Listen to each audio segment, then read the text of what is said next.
जय माता दी फ्रेंड्स, मैं सुष्मिता और मेरे इस चैनल कुछ खास में आप सभी का हार्दिक स्वागत है। दोस्तों, जो पौधा मैं पकड़ी हूँ इसका नाम है स्वीट पोटैटो वाइन। आप लोग के पास, बहुतों के पास होगा। और स्वीट पोटैटो वाइन इसके बहुत सारे टाइप्स है, मेरे पास भी बहुत सारे टाइप्स है, पर मैं आज इसे रिपोर्ट करूँगी क्योंकि ये जो पॉट है मेरा, आप देख रहे होंगे, बिल्कुल रूट बाउंडेड हो गए हैं। और जितने भी इसके राइजोम है देखिए ऊपर की तरफ आ रहे हैं, यानी अब इसे जगह नहीं मिल रही है। और कुछ दिन मैं रखूँगी तो ये पूरे पॉट को तोड़ डालेंगे, फट जाएंगे ये पॉट, क्योंकि ये मेरे प्लास्टिक के पॉट है। तो अब देखिए किस तरीके से निकलते जा रहे हैं। तो अब क्या करना है, सबसे पहले आपको इस पौधे को इस पॉट से निकालना पड़ेगा और तभी जाके मैं इसकी रिपोर्टिंग करूँगी। और मैं इसके आपको दिखाऊंगी इसकी प्रोपोगेशन किस तरीके से आप कर सकते हैं। तो सबसे पहले थोड़ी हल्के हाथों से चारों तरफ से आपको इस पॉट को हल्के हाथों से थोड़ी सी ठोक लीजिए। क्योंकि प्लास्टिक के है तो निकलने में सुविधा होगी, मिट्टी के थोड़ी से दिक्कत होते हैं, फिर भी निकल जाते हैं। अब इसे धीरे धीरे बाहर की ओर खींचिए, नहीं तो अगर पीछे से भी धक्का देंगे तो निकल जाएगा, लेकिन ये मेरी आराम से निकल गई। अब आप देख रहे होंगे किस तरीके से रूट बाउंडेड है, बिल्कुल पूरी तरीके से रूट बाउंडेड हो चुके हैं। ये मिट्टी इसकी बहुत भुरभुरी है दोस्तों, देखिए मैं जैसे घुमा रही हूँ मिट्टी जो है झड़ रहे हैं ऊपर वाले मिट्टी। और ये एकदम देखिए पूरे पॉट का ही शेप ले चुके हैं, बिल्कुल पॉट का शेप ले चुके हैं, यानी ये बिल्कुल रूट बाउंडेड है। तो अब इसे क्या करना है, आपको धीरे धीरे इसके हल्के हाथों से आप इसके जड़ों को हटाइए। मिट्टी चूँकि भुरभुरी है तो मिट्टी आराम से निकल जाएंगे।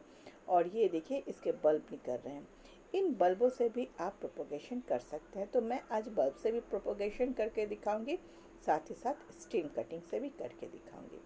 ये बहुत इजीली लग जाते हैं, इजीली ग्रो हो जाते हैं। अगर आप कहीं भी इसे देखें, आप कहीं से भी थोड़ी सी कटिंग ले आएँ तो कटिंग के थ्रू आप लगा सकते हैं, या फिर इसके जो बल्ब हैं आप बल्ब ले आएँ तो बल्ब भी लगा सकते हैं। बहुत कोई तो ये बल्ब खाते भी हैं। स्वीट पोटैटो तो पता ही होगा, हम लोग वेजिटेबल में खाते, पर मैं इसे कभी यूज़ नहीं की हूँ, लेकिन मैं सुनी हूँ कि इसे खाते हैं। और ये देखिए कितने सारे जो हैं बल्ब्स निकल रहे हैं, ये देखिए इतने बड़े बड़े बल्ब्स हो चुके हैं। और मैं इसे फिर लगा दूंगी। अच्छा हाँ दोस्तों, अगर ये वीडियो आपको पसंद आए तो मेरे इस चैनल को सब्सक्राइब करना ना भूलें, वीडियो को लाइक करना ना भूलें और शेयर भी करें। साथ साथ कमेंट भी भेजें कि आपको ये कैसा लगा मेरा चैनल और मेरा ये वीडियो। क्योंकि अगर मेरे इस वीडियो से आपको थोड़ी सी भी सहायता मिलती है ना, तो मुझे बहुत खुशी होती है। और आप लोगों के सब्सक्रिप्शन से, चाहे आप लोगों के जो अच्छे कमेंट्स से भी हम लोग को बहुत हौसला मिलता है, ताकि हम लोग अच्छी अच्छी और वीडियो बना सकें। तो अब धीरे धीरे मैं क्या कर रही हूँ, इसके सारे जितने भी राइजोम है उसको निकालते जा रही हूँ, ताकि इसे मैं दूसरे पॉट में लगा सकूँ। हल्के हाथों से कीजिएगा दोस्तों, ताकि आपको ये जो है ना, ये टूटे नहीं। मैं कोशिश करती हूँ नहीं टूटे, ताकि मैं सारे जितने भी निकले उन सभी को यूज़ कर सकूँ। अब आपको मिट्टी कैसे लेनी है, ये है वर्मी कंपोस्ट, और साथ में मिट्टी मैंने ज़्यादा नहीं ली है। अच्छा, ये है सैफ का ही एक फंगिसाइड है, सैफ की ही तरह है। सैफ मुझे मार्केट में नहीं मिला तो दुकानदार मुझे ये दिए, सेम ही चीज़ है, आप सैफ भी ले सकते हैं। और मिट्टी मैं थोड़ी सी मिट्टी लूँगी, क्योंकि मिट्टी जो है इस पॉट में ही बहुत सारे मिट्टी है और बालू भी उसमें बहुत सारे, तो मैं ये मिट्टी में बालू मिक्स किए हुए हैं। क्योंकि बारिश हुई थी तो मिट्टी भींगी हुई है, लेकिन जिस पॉट से मैं निकाली हूँ उस पॉट में काफ़ी बालू की मात्रा है। तो आपको इक्वल प्रोपोर्शन में क्या लेना है, ये बालू, मिट्टी और वर्मी कंपोस्ट। अगर आपके पास काऊ डंग है तो उसे आप ज़रूर लीजिए, काऊ डंग इसके लिए बहुत अच्छे होते हैं। मेरे पास भी हैं, लेकिन वो 1 साल पुराने नहीं हैं। तो पुराना काऊ डंग यूज़ कीजिएगा, नया कीजिएगा तो वो आपके पौधे को ख़राब कर देंगे। देखिए वही जो पुराना पॉट से मैं निकाली थी वही मिट्टी मैं यूज़ कर रही हूँ, रीयूज़ करना है उसे मैं, क्योंकि कितनी मिट्टी मैं नीचे से लाऊंगी, और ये भी मिट्टी तो ख़राब हुई, मतलब ख़राब तो नहीं है, बिल्कुल अच्छी मिट्टी है, तो मैं इसे ही यूज़ करूँगी। अच्छी तरीके से आपको पूरे मिक्स कर देने हैं। सैफ हम लोग इसलिए यूज़ करते हैं दोस्तों ताकि किसी भी तरह का फंगस अटैक ना हो पौधों में। साथ ही जब इस पौधों में आप पानी दीजिएगा तो बीच बीच में सैफ को 1 लीटर पानी में 1 चम्मच सैफ घोलकर उस पानी को दीजिए, पत्तियों में छिड़काव कर दीजिएगा। तो क्या होगा, इसमें कभी कीड़े मकोड़े वगैरह नहीं लगेंगे। तो ये क्या करना है, आपको अच्छी तरीके से मिक्स कर लेना है। इसकी मिट्टी तैयार हो गई। अब क्या करना है, ये देखिए इसमें से ना छोटे छोटे जो भी आपको दिख रहे होंगे शायद जड़ें निकल रही हैं, रूट जो है ये निकल रहे हैं छोटे डंठल में से। तो ये जो ब्रांचेस में से भी आप इसे प्रोपोगेट कर सकते हैं। तो आपको कुछ नहीं करना है, एक शार्प ऑब्जेक्ट लीजिए, चाहे कैंची हो, छुरी हो, जो भी है आपके पास, उससे आपको इसे कट कर लेना है। और इस तरीके से आपके पास जितने भी मतलब मैं तो पौधे इसमें से थोड़ी सी भी नहीं फेंकी हूँ, मैं सारे इसमें से छोटे छोटे करके कटिंग करते गई हूँ और सारे कटिंग्स को मैं लगा दी हूँ।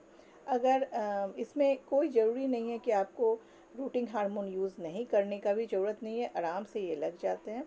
और साथ में वो जो मैं दिखा रही थी उसे भी मैं लगाऊंगी। ये देखिए इसके जो नीचे वाले पत्तियों को है, इसको आप काट लीजिए। एक मतलब गुच्छों में इसे आपको कर लेना है सबसे पहले, तो इजी होगा लगाने में। बंच की तरह आपको बना लेना है।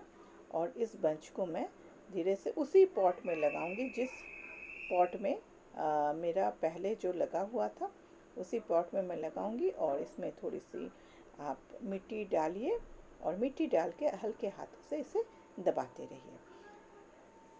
जी बिल्कुल, ज़्यादा झंझट का कुछ काम नहीं है। अच्छा, एक चीज़ मैं बता देती हूँ, लगाने के कुछ दिन बाद इसे आपको छाँव में रखना है कुछ दिनों तक। कुछ दिन बाद नहीं दोस्तों, कुछ दिनों तक, मतलब सेटी एरिया में रखना है, ये नहीं कि अंधेरा में रख दिए, सेटी एरिया में रखना है। इसे एकदम डायरेक्ट धूप में आपको नहीं रखना है, मैं ग्रीन सेट के नीचे रख दूँगी। और कुछ पत्तियाँ जो हैं कुछ दिन में आप देखिए कुछ पत्तियाँ झड़ेंगी, इससे डरिएगा नहीं। अब मैं आपको दिखा रही हूँ ये जो बल्ब है वो लगाऊंगी। मैं थोड़ी सी मिट्टी में ली हूँ, हैंगिंग करना है दोस्तों इसे मुझे, मैं हैंगिंग बास्केट में ली हूँ। हैंगिंग बास्केट साइड से थोड़ी सी टूट भी गई है, तार वार से मैं जोड़ ली हूँ। ये सब हम लोग जो गार्डनर है बहुत कुछ हम लोग इस तरह का उपाय कुछ ना कुछ निकाल लेते हैं ताकि एक ही पॉट को कुछ दिनों तक चलाया जा सके। तो ये देखिए, बस हल्के हाथों से आपको थोड़ी दाब देना है मिट्टी को। और इसे भी मैं ग्रीन सेट के नीचे रखूँगी और कुछ दिनों बाद इसमें से पत्तियाँ निकलेगी। जितने भी आपने ब्रांचेस लगाए हैं इसकी पत्तियाँ कुछ दिनों बाद मैं जो कह रही थी वो झड़ जाएंगे, लेकिन फिर आप देखिएगा छोटे छोटे कोमल पत्तियाँ निकलेंगी। तो इससे आप डरने वाली बात नहीं कि पत्तियाँ अगर झड़ने लगे तो पत्तियाँ क्यों झड़ रही है, क्योंकि शॉकिंग में है ये, तो पूरा उसको धीरे धीरे उसमें से जड़ें निकलेंगे। तो तब तक के लिए कुछ पत्तियाँ जो है पुरानी पत्तियाँ वो झड़ेंगे ही, और फिर न्यू पत्तियाँ आप देखिएगा भी निकलने शुरू हो जाएंगे। तो देखिए कितने सारे मिट्टी मेरे बच भी गए। तो इस तरीके से ये देखिए मेरे 3 जो है तीनों तैयार हो गए। 2 मैंने ब्रांचेस कटिंग से किए हैं और एक जो है वो बल्ब लगाए हैं। आपको ज़्यादा कुछ नहीं करना दोस्तों। अब इसमें आपको थोड़ी सी पानी देनी है और इसे छाया में रख दीजिए। कुछ दिनों बाद इसमें न्यू ग्रोथ आएंगे। तो बस आज के लिए इतना ही दोस्तों, फिर मिलेंगे एक अच्छे वीडियो के साथ। Thank you.